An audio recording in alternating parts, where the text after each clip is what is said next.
শুন না, তই চাগে ভাব তোক এৰি মই বহুত সুখী, কিন্তু এটা কথা জান না, এজোপা গছৰ যেতিয়া এখিলা পাত সৰে, অকল পাত শিলাই দুখ নাপায়, গছডালো সমানে দুখ পায়।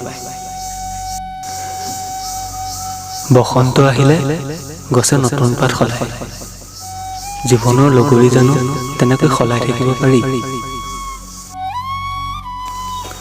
এবুকু হেঁপাহ আৰু একাজলি মৰম লৈ মই আজিও তোৰ আশাতে ৰৈ আছো।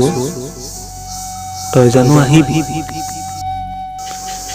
তই চাগে পাহৰিলি, এদিন কৈছিলি তই মোৰ ছাঁটোৰ দৰে মোৰ লগত থাকিবি, কিন্তু মই পাহৰি গলো, ৰাতি হলে যে ছাঁটোও নেদেখা হৈ যায়। এটা কথা জাননে, সপোন ভাগি গলেও ইমান দুখ নালাগে, কিন্তু আশা হেৰাই গলে জীয়াই থকাৰ হেঁপাহেই কমি যায়। এজোপা গছৰ ডাল ভাগি গলেও, পাত সৰি গলেও গছৰ গুৰিটো কিন্তু লৰচৰ নহয়। ময়ো সেই গুৰিটোৰ দৰে আজীৱন তোৰ আশাতে ৰৈ থাকিম।